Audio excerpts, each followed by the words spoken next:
Um 7:30 ist es Anfang Oktober noch stockdunkel in San Bartolomé de Pinares auf dem Camino de Santiago de Levante. Marc, der Belgier, startet heute später. Er hat gestern Abend in der Bar das Fußballspiel Belgien gegen Frankreich geschaut. Er erzählte, die ganze Bar hat ihm zuliebe für Belgien mitgefiebert. Trotzdem hat Frankreich 3:2 gewonnen.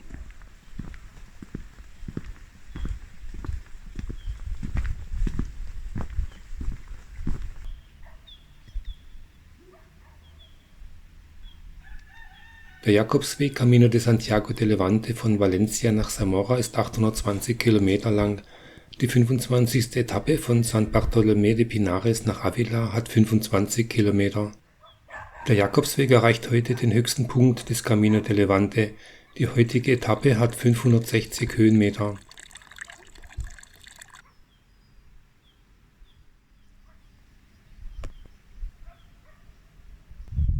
Auf einer Koppel schaut mich ein Pferd überrascht an, gerade so, als hätte es noch keine Pilger gesehen.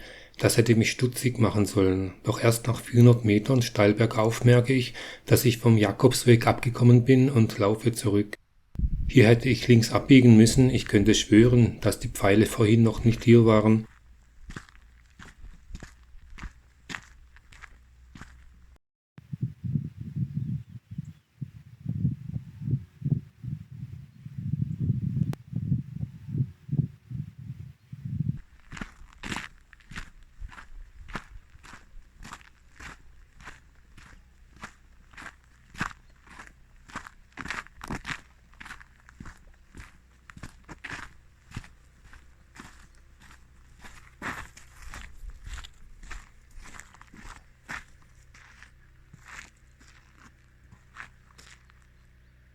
Nach 5 Kilometer erreiche ich El Herradón de Pinares, ein kleiner Ort mit 400 Einwohnern.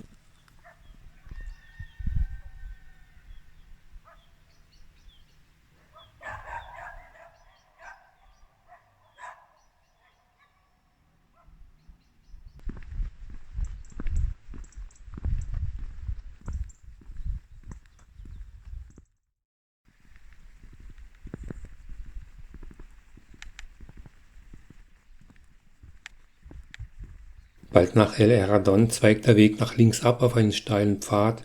Bis hinauf zum Pass Puerto del Boquerón sind es 450 Höhenmeter, sehr schön hinauf durch ein Tal und über Kuhweiden.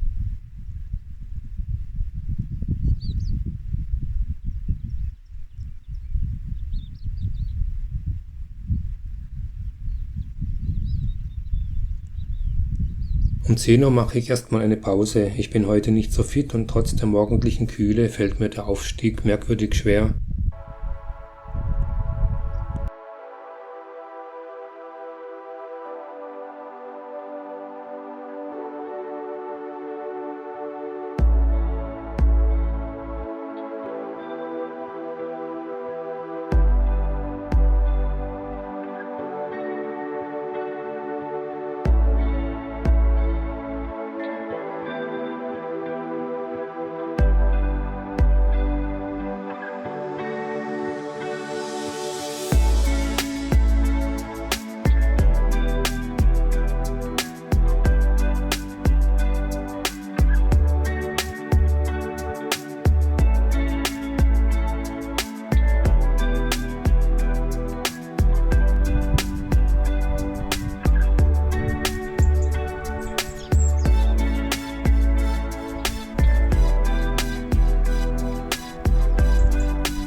Um 11:30 erreiche ich den Puerto del Boquerón.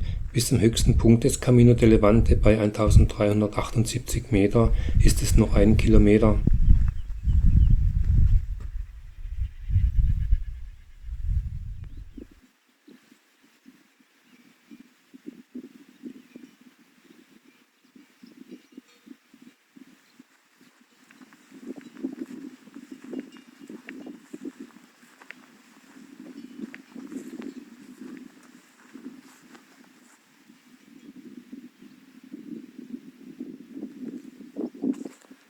12 Uhr, Mittagspause auf einem Stein.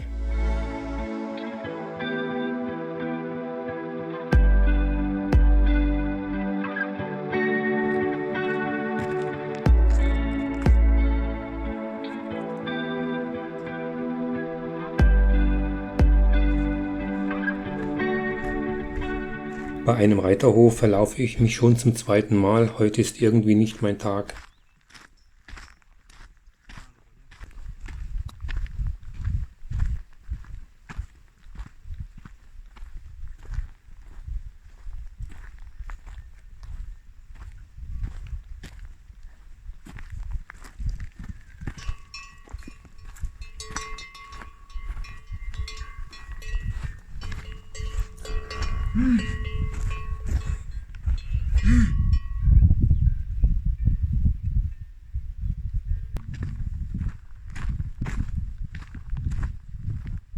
Die Landschaft ist auch hier sehr reizvoll, aber sie liegt halt nicht am Jakobsweg.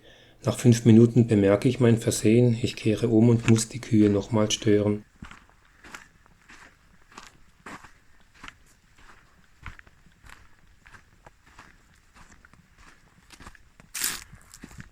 Wieder zurück auf dem Jakobsweg sehe ich, dass ein Pfeil durch einen Stein halb verdeckt war. So ist es besser.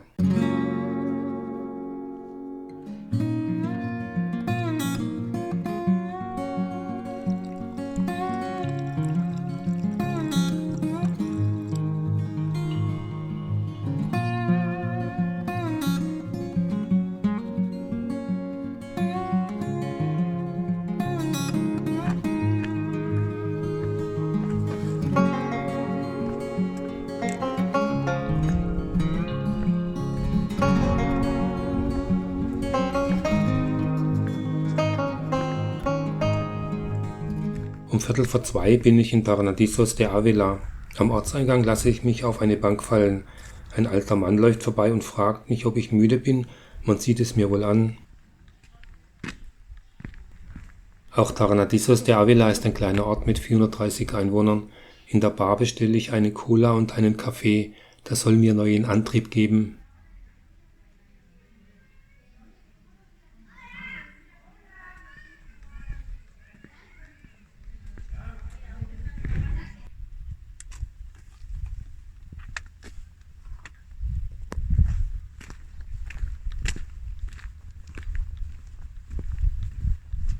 Beim Friedhof von Tornadizos sehe ich zum ersten Mal Ávila. Ich bin schon sehr gespannt auf die Stadt mit der gewaltigen Stadtmauer aus dem 11. Jahrhundert.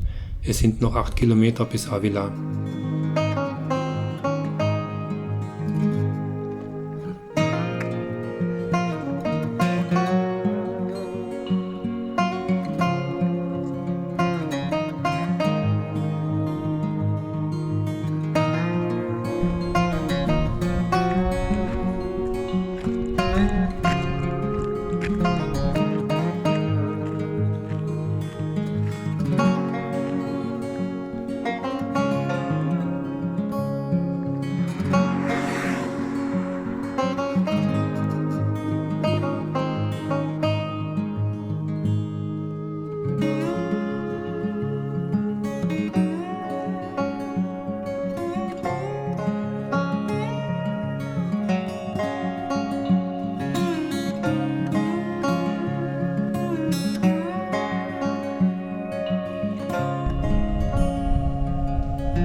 Ávila hat 58.000 Einwohner und ist Provinzhauptstadt der gleichnamigen Provinz. Die Lage im umkämpften Grenzland zwischen muslimischer und christlicher Welt behinderte Ávilas Entwicklung. Erst ab dem 15. Jahrhundert erlangte Ávila wirtschaftliche und kulturelle Bedeutung, als sich die Kämpfe weiter nach Süden verlagerten und die Muslime schließlich im Jahr 1492 ganz aus Spanien vertrieben wurden. Die Pest, die Vertreibung der Morisken, also der getauften Mauren, die Auswanderung vieler Menschen nach Mittel- und Südamerika und die Abwanderung des Adels nach Madrid bewirkten Ávilas allmählichen Verfall, von dem sich die Stadt erst seit dem 19. Jahrhundert langsam erholt hat.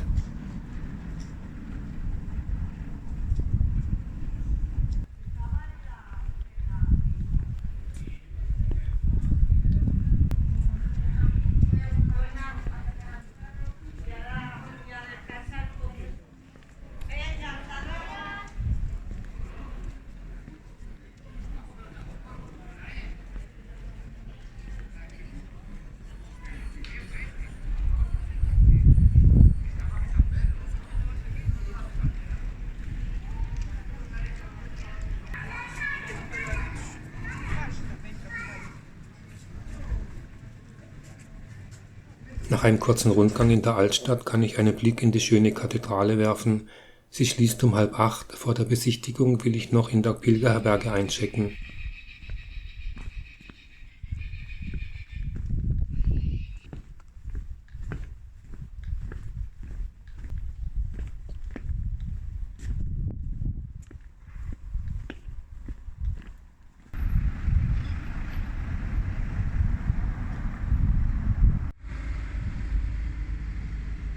Die Herberge liegt außerhalb der Stadtmauer.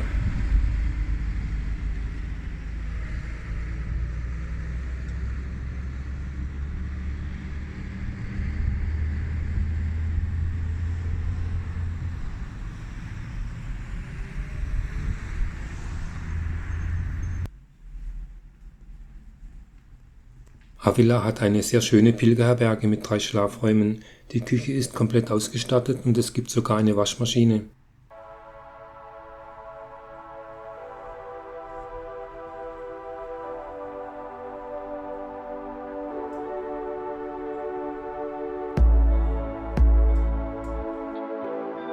Nach dem Wäschewaschen setze ich die Stadtbesichtigung fort.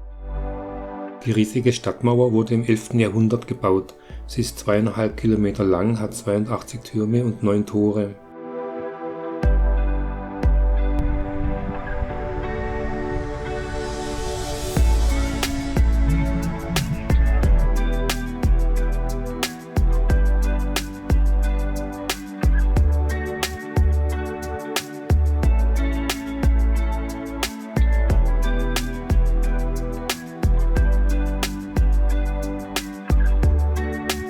Die Catedral del Salvador aus dem 12. Jahrhundert ist die erste gotische Kathedrale Spaniens.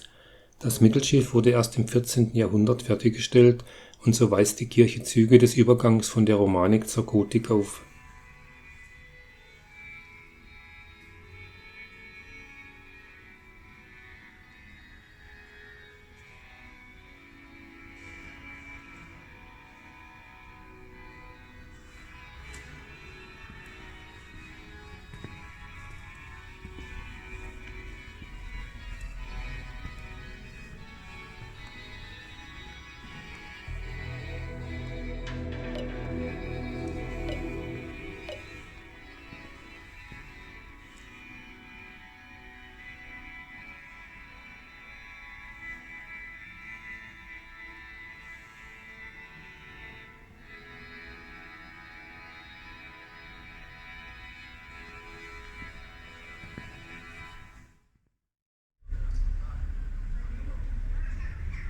Inzwischen macht sich bei mir eine leichte Verdauungsstörung bemerkbar. Vielleicht war ich deshalb heute nicht so ganz fit. Ich hätte wohl gestern das nicht ganz durchgebratene Huhn liegen lassen sollen. In der Herberge bin ich wieder der einzige Gast. Mark übernachtet in einem Hotel.